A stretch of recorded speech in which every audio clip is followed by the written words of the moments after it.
எல்லோருக்கும் வணக்கம். எல்லாரும் எப்படி இருக்கீங்க? இன்னைக்கு உங்களுக்கு நான் ரொம்ப ஸ்பெஷல் ரெசிபி காமிச்சு கொடுக்க போகிறேன். அது பேர் வந்து டொமேட்டோ கெச்சப். எல்லாருக்கும் ரொம்ப பிடிக்கும் இல்லையா? இதுக்கு வந்து நான் பெங்களூர் தக்காளி யூஸ் பண்ணியிருக்கேன்.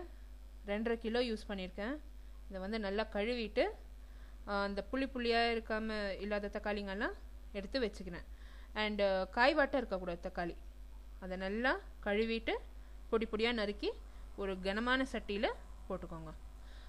அதுக்கு 100 கிராம் வெங்காயம், 25 கிராம் பூண்டு நம்ம சேர்க்க போகிறோம். இந்த அளவெல்லாம் நான் டீஸ்பூன் கணக்கில் கூட என்னோடய ப்ளாகில் போடுறேன், நீங்கள் பார்த்துக்கோங்க. 100 ml தண்ணி விட்டுருக்கேன். ஏன்னா அந்த வெங்காயம் பூண்டெல்லாம் நல்லா வேகணும் இல்லையா?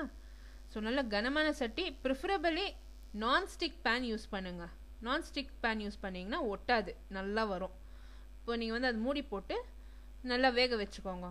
அது நல்லா குழம்பு மாதிரி நல்லா வெந்து வரும். அது நல்லா வழுவழுன்னு வெந்துடும். தக்காளி பூண்டு வெங்காயம்லாம் நல்லா வழுவழுன்னு வெந்துடும். ஸோ அந்த மாதிரி வேக வச்சுக்கோங்க. பாருங்கள் இப்போ எப்படி வெந்திருக்கு. ஒரு 15 நிமிஷத்தில் நல்லா வெந்துருச்சு. நான் மீடியம் ஃப்ளேமில் தான் வச்சு வேக வச்சேன். நம்ம அந்த சாஸ் பண்ணுறப்போ தான் ஸ்லோ ஃப்ளேமில் வச்சா போதும். இப்போ அதை நல்லா ஆற விட்டுட்டு மிக்சியில் போட்டு பேஸ்ட் மாதிரி ருப்பிக்கினேன். இப்போ அது நீங்கள் வேக வைக்கிறப்பவே நல்ல மனம் இருக்கும். வீடெல்லாம் சுற்றி நல்லா கம்மன் வாசனை இருக்கும். ரொம்ப நல்லாயிருக்கும். இப்போ இந்த மாதிரி சாஸ் பண்ணிக்கோங்க. அடுத்து ஒரு ஜல்லடையில் போட்டு அதில் இருக்க அந்த கொட்டை திப்பி வேகாத பூண்டு வெங்காயம் எல்லாம் இந்த மாதிரி வடிகட்டி அந்த சாஸை மட்டும் தனியாக திருப்பி அந்த கனமான சட்டியில் இருத்துக்கினேன். அந்த திக்காக சாஸ் மட்டும் வரும். அந்த மாதிரி ஜல்லடையில் நீங்கள் பண்ணி எடுத்தீங்கன்னா அது மட்டும் அந்த சட்டியில் சேர்த்துக்கினேன். இப்போ அதை திருப்பியும் அடுப்பில் வச்சு கொதிக்க விட போகிறேன். அதுக்கு மசாலா சர்க்கரை எல்லாம் சேர்க்கணும். இப்போ பார்த்தீங்கன்னா 100 கிராம் சர்க்கரை சேர்க்குறேன். எங்கள் வீட்டில் அந்த காஃபி டம்ளர் வந்து எக்ஸாக்டாக 100 கிராம், அதுதான் அழுத்தம் எனக்கு. நான் 100 கிராம் சர்க்கரை சேர்த்துக்கினேன். தேவைப்பட்டால் இன்னும் அதிகமாக நீங்கள் சேர்த்துக்கோங்க. உங்களுக்கு பசங்க நிறைய பேர் இருந்தாங்கன்னா ஸ்வீட்டு நிறைய கேட்பாங்க. ஸோ அவங்களுக்கு நிறைய சேர்த்துக்கோங்க. 1.5 டீஸ்பூன் மிளகாய்த்தூள், 1 டேபிள் ஸ்பூன் மிளகாய்த்தூள், 1 டேபிள் ஸ்பூன் கரம் மசாலா தூள் சேர்த்துக்கினேன். பிரிஞ்சி இலை 1 சேர்த்துக்கினேன். உப்பு 5 கிராம் உப்பு சேர்த்துக்கோங்க. இது அத்தனையும் வந்து நல்லா க்ளீனாக மிக்ஸ் பண்ணிக்கோங்க. இப்போ ஸ்லோவில் வச்சு கொதிக்க விடுங்க. கிளறிட்டே இருக்கணும். நீங்கள் வந்து இது மறக்க முடியாது. நீங்கள் அங்கேயே நின்றுட்டு கிளறிட்டே இருக்கணும். மூடி போட்டு ஒரு 2 மினிட்ஸ் நீங்கள் கலந்துகிட்டே இருக்கணும். அது ஓப்பன் பண்ணிவிட்டு நீங்கள் அதை மிக்ஸ் பண்ணிகிட்டே இருக்கணும். இல்லைன்னா அது வந்து அடி பிடிக்கும். அண்ட் இன்னொன்று வந்து கீழே வெந்துடும், மேலே வேகாது. மேலே தண்ணியாகவே இருக்கும், கீழே ஃபுல்லாக வெந்து கெட்டியாக நின்றுடும். ஸோ அதனால் கிளறிட்டே இருக்கணும். கிளறிட்டு அது நல்லா வெந்து போயிடும். பாருங்க, இது ஒரு 30 நிமிஷத்தில் நான் கிளறி இந்த மாதிரி நான் ரெடியூஸ் பண்ணியிருக்கிறேன் ஸ்லோ ஃப்ளேம்லேயே. நீங்கள் வந்து இன்னும் ரொம்ப ஸ்லோ ஃப்ளேமில் வச்சு பண்ணிங்கன்னா ஈஸியாக உங்களுக்கு ஒரு 45 மினிட்ஸ் ஆகும் இது ஆகிறதுக்கு. இந்த மாதிரி நல்லா திக்காக வந்ததும் அந்த பிரிஞ்சி இலையை எடுத்துடுங்க. எடுத்துட்டு பார்த்தீங்கன்னா அந்த ஸ்பூனில் எப்படி அந்த தக்காளி பழம் சாஸ் நிற்கிது. இப்போ அது கவுத்தாக்க அது கீழே விழல. ஸோ அந்த மாதிரி பதத்துக்கு திக்காக நான் வேக வச்சுக்கினேன்.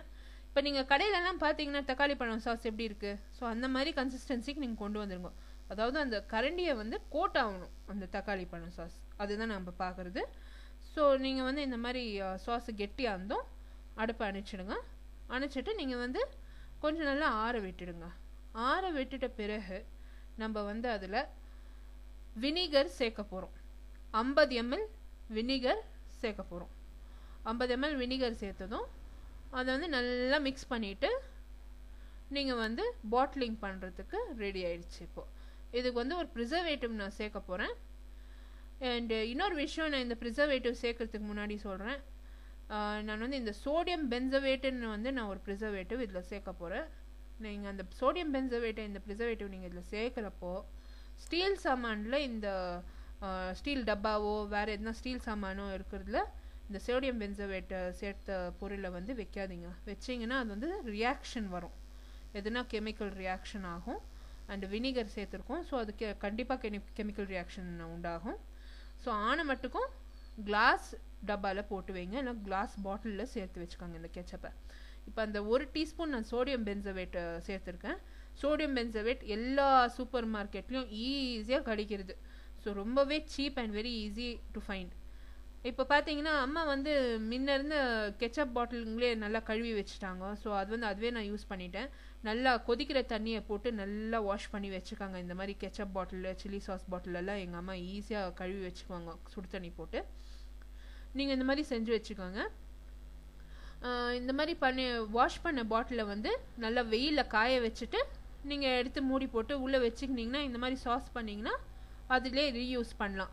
ஸோ நம்ம பாட்டிலெல்லாம் வெளியே வாங்க தேவையில்லை. பார்த்தீங்கன்னா இப்போ அதே பாட்டிலில் நான் போட்டுட்டேன். அந்த சாஸை ஒரு ஃபனலால் யூஸ் பண்ணி அந்த சாஸை அதுலேயே சேர்த்துக்கினேன்.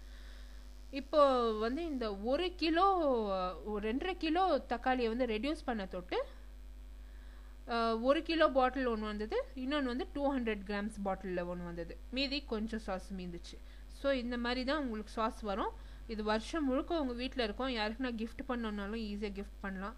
ரெசிபி இன் டீட்டெயில் வந்து என்னோடய பிளாகில் இருக்கும். பிளாக் டிஸ்கிரிப்ஷன் பாக்ஸில் என்னோடய பிளாக் லிங்க் வந்து டிஸ்கிரிப்ஷன் பாக்ஸில் போஸ்ட் பண்ணுறேன். எல்லோரும் பிளாக் விசிட் பண்ணுங்கள்.